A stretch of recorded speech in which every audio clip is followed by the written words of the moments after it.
is a good time of the year? So you think, no, I asked just listen, just wait. So you know, really, when we're on zero and everything, yeah, our accounts are ready pretty much early on. What is it, but you guys potentially could still be busy into April. So what's the good time of the, you know, like, to get the quickest turnaround, I guess, of you? Because a lot of us want to know, what is my tax situation and stuff like that, right? So what is a good time of the year rather than leaving it? It kind of depends on your industry. Personally, because the IRD don't have their ducks in a row, they don't have all the information from the investment providers, the pie companies and stuff, they discourage people filing until that is done. Realistically, I think, off the top of my head, that's around about 30th of June by the time the IRD have got that. If you file prior to the 30th of June, you have the risk that you might be missing some investment income, some KiwiSaver income and stuff. However, saying that, if you don't have investments, no KiwiSaver, then you're fine to file beforehand. It's not necessarily around the filing though, it's about the accountant Yeah. looking and going, actually this is what your tax, like, you know, based on the fact that we don't think you've got anything coming from these investments, this is what your tax. So we can all prepare for that tax. Yeah, so somewhere between the end of June and the 28th of August is generally a good time, because the 28th of August is your first provisional tax date. So if your tax bill is over $5,000, you fall into provisional tax, which means you have to pay it in 3 installments. So if you file prior to the 28th of August, you know what your next 3 tax payments are going to be. So sometime between 1st of April and the 20th of August is probably a good time, because then at least you know where you're going. We have options to estimate tax and change it if your income is fluctuating, but getting it filed prior to the 28th of August is generally a good time. There's no quiet time for accountants, to be real. The only time that we're really quiet is early February, because everybody's on holiday. Nobody wants to pay the accountant. They all have just spent a busy Christmas, so we're quiet generally in February, but the rest of the time it doesn't really make much difference, and it's customer particular. We have some customers that have shareholder agreements that say we need to have clear financials by the 30th of June to see if we need to pay any dividends and stuff like that. So it depends on your industry, your needs and your wants. But again, have a conversation with your accountant and say, I want it done by the 28th of August, can you do that? And I have clients that say, I need it done and dusted by the 7th of May because I have paid tax and I want it refunded to pay my GST bill.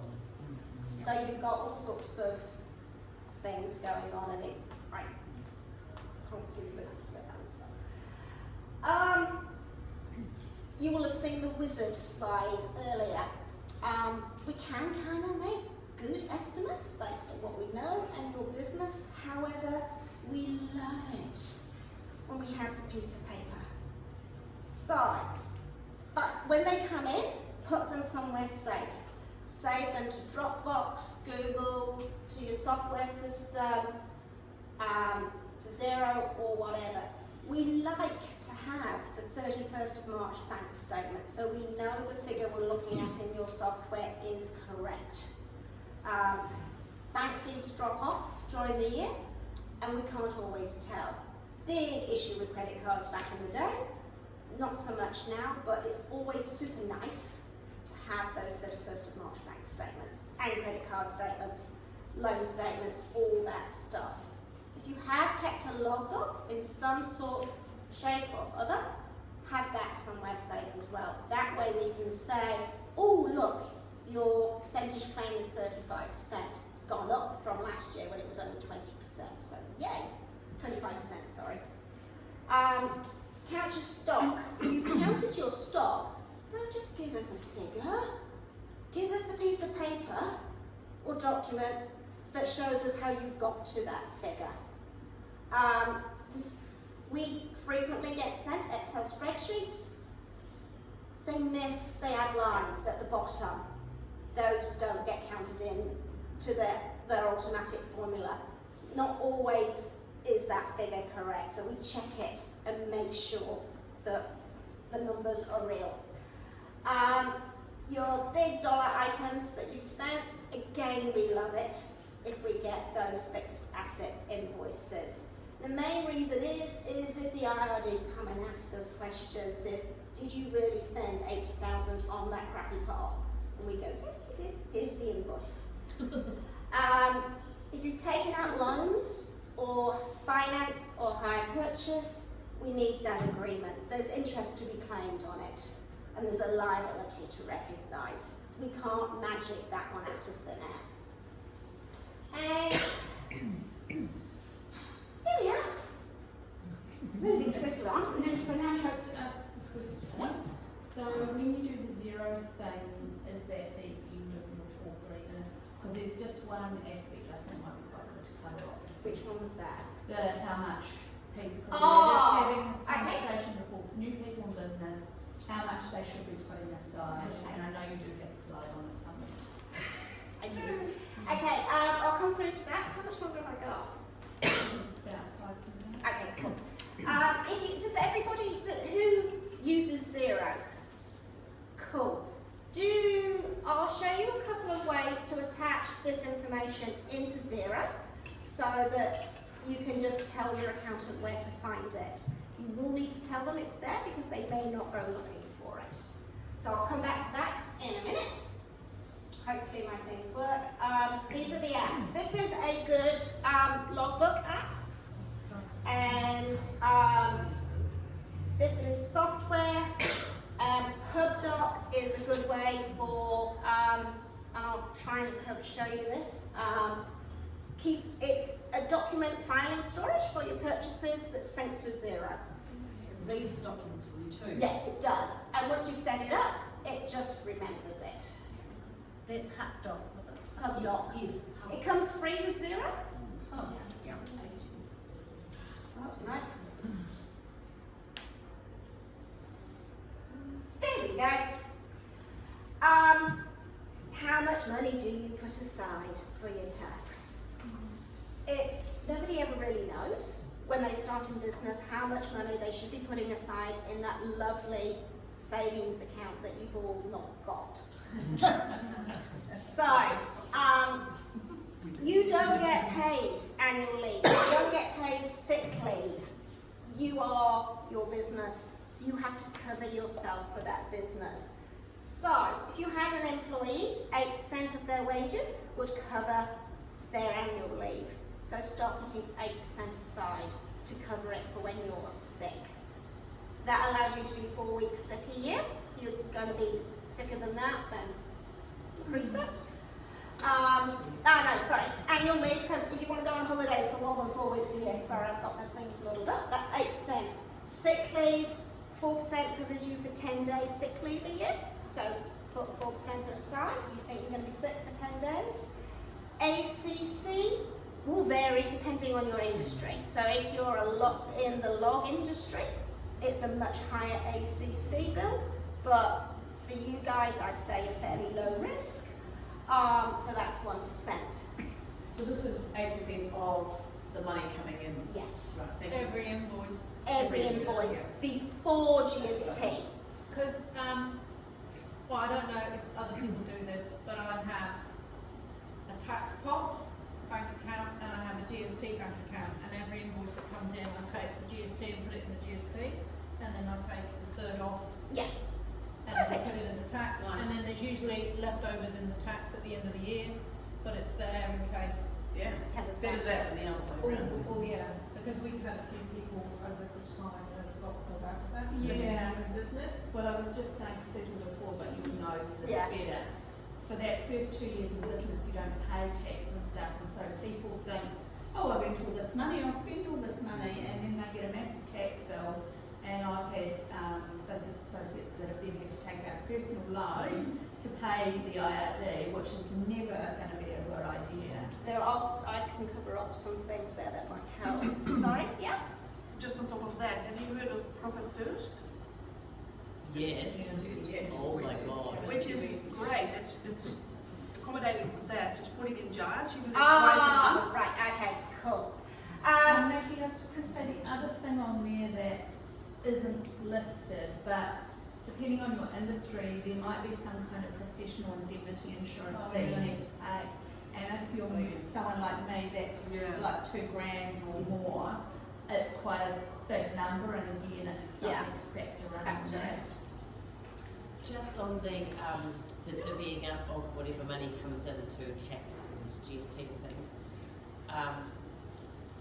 shy of doing it every invoice, because I think it would do my head in trying to do that every Monthly, time.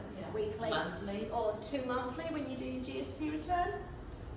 Okay, so there's not, I was going to say, is there like a fortnightly, or is there No, it's some people in business are really good, not really good, are disciplined and will do their books every single night. It's not for some people. Other people will do it every 3 months. Some people will only do it once a year. And when you do it every 3 months, you basically run your profit and loss and take your income from that, and it's that amount. Yeah. That's easier. It's relatively straightforward, but people do overlook it and they go spending it. So there's 2 types of people in this world as an accountant that I see. It's the spenders and the savers. I put as much spare cash into my tax account as I can, because I'm always scared I won't have enough. Yeah. So I end up with more than I need. Yeah. So income tax is generally marginal rate tends to be about 28%. I think you can earn up to, used to be 180,000, and that would your maximum the tax over that whole 180 would average out at 28%, even though it's 10.5, 17.5, 30, 33. Once you hit 180, over the average is out at 28%. It's gone up, I think, now to, I think it's 190-ish with the change in the tax rates this year. Off against the expenses, you have the expenses to offset against the income, so for every dollar that you put in, you receive, we generally say put 30% aside for tax. Just generally helps. And circling back to Angela's point about the tax bill, yes, your first year in business, you won't fall into the provisional tax regime. So your first if you're with an accountant, and if you want to get an accountant, get it before the 7th of July, so you can take advantage of the extended time to file. Your first tax bill will be on the 7th of April. If your tax bill is then over 5,000, which fingers crossed it is, because that means you've done well, your first provisional tax payment will be the 7th of May. So you will have 2 payments within 30 days. That can kill businesses when they need to take out loans. However, there's a wonderful resource that is available called tax pooling. Okay, this is it's kind of like hire purchase for your tax. So there's big businesses out there, banks out there that have paid huge dollars to the IRD, and it's in a pooling account, and they've all paid it on significant dates. So, and that goes back years and years and years and years. So when we have customers that say, I can't pay this, I don't have the money, we can fall back on tax pooling, and we can say, okay, cool, you can't pay it now, but you can pay it on the 30th of June next year. Great, cool. So if you pay it on the 30th of June next year, you need to pay these people, the tax pooling people, this amount of money, and the tax pooling people will then take somebody else's tax paid and put it in your tax account on the date you should have paid it, 7th of May last year. The tax pooling rate is interest rate, you pay a fee, interest rate to have this hire purchase agreement is way, way less than the IRDs. So if you can't pay it and you can use tax pooling, it's better to use tax pooling than to go grovelling to the IRD and ask for an instalment arrangement, because their interest rate's about 8.9% at the moment. So if that's the situation, don't hide your head in the sand. Talk to your accountant. they will try it. There's several tax pooling people out there, tax traders, TMN, Tax Management New Zealand, and there's another one that has gone out of my brain. But cool. They're out there, totally legit. Sounds like black magic, but it is totally legit. What else? Yeah, I think that's it. Nicky, just one point on that. For most people that use IR, you've got my IR file. If you're struggling with anything to do with tax, the two good things to do is talk to your accountant, bookkeeper, or you can always message IRD, and then sometimes they're more lenient if you message them. Yes. And rather than leaving it 6 months and burying your hand in the sand and saying, ignoring all those IR letters and saying, just put them in the to apply to mine. They kept ignoring all the letters and they realised it was for their own personal tax because they thought it was for the business. Yes, they just ignored them, but didn't even open them. Yeah, yeah. I mean, that's the worst thing to do with your tax. If you are struggling with cash flow, do not ignore your tax, because the IRD, if you don't have a good record with the IRD and you want leniency at a later date, they will look at your past history, how well you've serviced your debt. So if you can say, look, I'm just really struggling, can I pay it in instalments, and you've previously been a good taxpayer, they will be more lenient with you. Now, I'm going to try and demo something. Do you want to go back to the... I will do once my computer's working. And the other thing the ID will do that you do is if you have been lenient, as Nicky says, and you, like one of my people, they forgot to pay the PAYE, and because they hadn't opened the emails either, but they wrote to them and said, oh, I'm sorry, my email address was wrong, I didn't realise, they actually let them off a couple of months penalty. Oh, yeah. But yeah, they were upfront about it. Yes, I mean, if you're sick, yay! If you're sick and you've got a reason why you missed the payment, let them know. They will be lenient if there's circumstances outside your control. If you're sick now and you can't get your 2024 financials done by 31st of March 2025, talk to your accountant, let them know, and they can apply for what's called D-Star status, which means deferred. So if you've got an elderly relative in the UK that's about to pass away and you need to fly over there, it's a damn good reason. So ask for deferred status. What else? Oh yeah, the other thing accountants have is something called Audit Shield. So that's an insurance for the accountant's bills. So if you file a GST return and the IRD query it, the accountant can lodge a claim with the Audit Shield, and the Audit Shield people will pay the time and costs. There's the accountant's invoice for clearing the issue with the IRD. So that's any tax return that gets queried with the IRD. GST, PAYE, FBT, anything. It covers it. It will cover its cost if only one tax return gets queried in any 12 months. And unless you file your own GST return? No. Still included? Still included. If it's any, yeah. And we tend to, we strongly recommend it, especially if you decide to do an Airbnb and you want to claim the GST back on the price of the building. The IRD are definitely going to query that. Why are you claiming $50,000? So get Audit Shield in place so that when the eventual request for more information comes in, you're cleared and it covers that invoice. I think pretty much all accountants do. Did you just say that that is automatic, or do we need to do anything to get that? Audit Shield? Yeah. Your accountant should offer it. If they Right. don't offer it, ask them. Ours rolls over in November every single year, but it does vary from accounting firm to accounting firm. And Some how don't. much is it? Maybe it's quite expensive. It varies on your turnover, Okay. but about $300-ish. And to be fair, filing a GST return by us as accountants is probably about $300-ish. So, just one return. Right, this is the demo company. This is how I hope technology works. So, if you're familiar with Xero, you will see what this is. So, what you may or may not know about is under this drop-down arrow, settings, which is where you go, log dates, set up your invoices, all that whatnot. You've got files here. There's free Wi-Fi.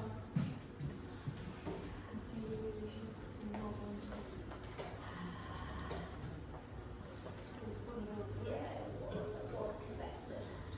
Obviously it's dropped off. There we go. Anyway, so just remember that was connect, hopefully, because it was, my computer's not the fastest. So under settings, you can create a folder and then literally drag and drop a document into it. So, and if you tell, oh good, right.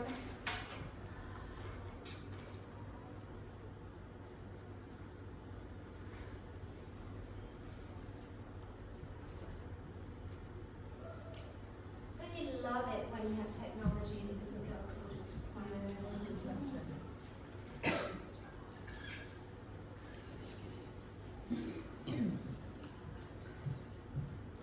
You want to shout questions at me whilst I stare bonelessly at my computer? Nicky, might we give our accountant all our information, and we gave it in May, I think, and she's only just completed it now. Is that's normal, was it? It varies from accountant to accountant. Some accountants, for us, we schedule our work. So the conversation, I don't know your name, I'm sorry. Diane. If Diane was a customer of ours and she said, I want mine done by the 28th of August, we would have planned it for, say, June to get it out the door by July, so she was in good time for August. So we would have contacted her in early April to say, hey, look, we're planning to do your work in June, will that work for you? And then people come back and say yes or no, I'm going overseas, can you do it in September? Stuff like that. Other accountants will just say, send it to me when you've got it ready. In that case, you're on a first come, first served basis, and it will just get picked up whenever somebody becomes free. It's just every time we've just changed accountants because the business got sold, so yeah, she said November, and then we're having our meeting with her next week. Someone just think, oh. Accountants are one of the industries that are on the shortage of skills basis. So it's super hard to find a decent accountant as an employee. Trust me, I know this. So there have been delays. And So I don't need to worry because she's got it under control. I think. it's up to you, really, Yeah. basically. So Anyway, I could say to her, could you get ours done by November of this year? yeah, just tell them that you want it done earlier. Okay. And have that conversation. Again, I come back to that communication thing. Let your accountant know if you need it sooner. Talk to them. Cool. Right. So I'm trying to do this way. So settings, files.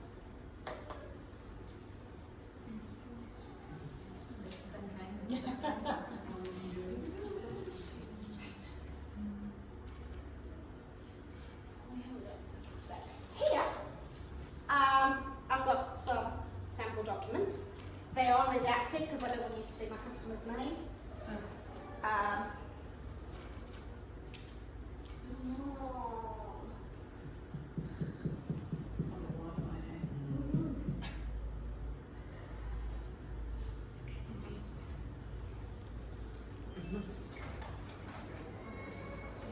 Yay! Yay! Right, so what you can do here is you can create a folder. So I'm going to do 2026.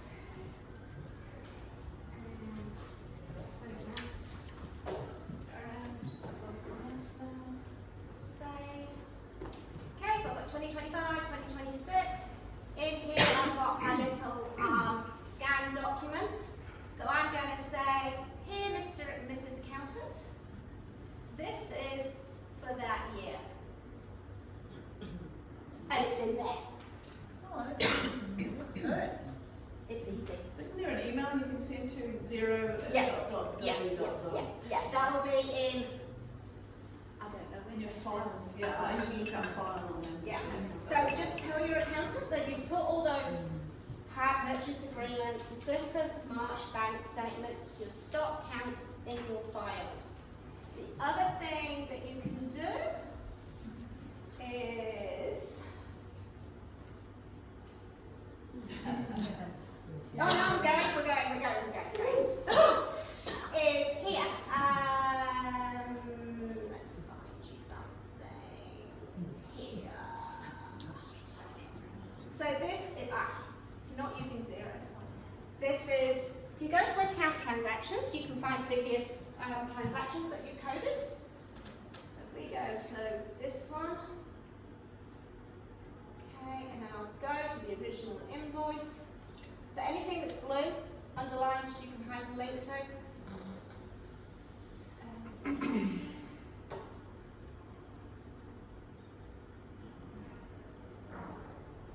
should be able to.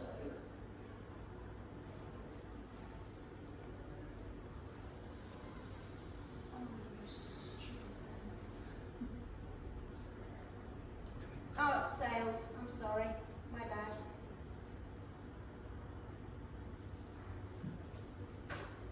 I'm kind of doing it backwards, so.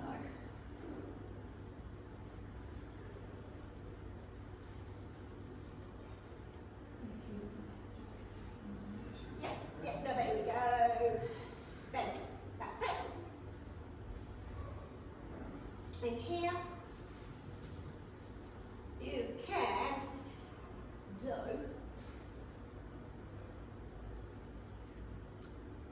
you can click and drag it to make you get the vibe. And then this is HubDoc.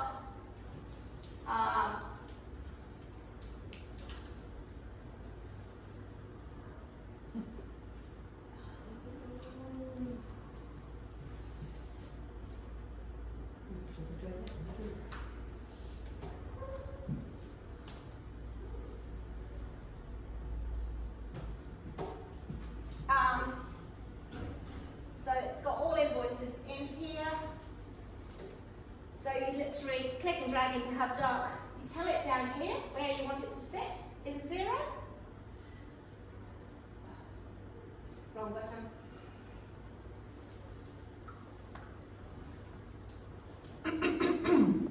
Sometimes it works like magic on internet. It does work like magic, trust me. Anyway, so it is. Have the conversation with your accountant this month. If you don't have an accountant and you have a bookkeeper like Liz over here, have a chat to them and they'll liaise with your accountant.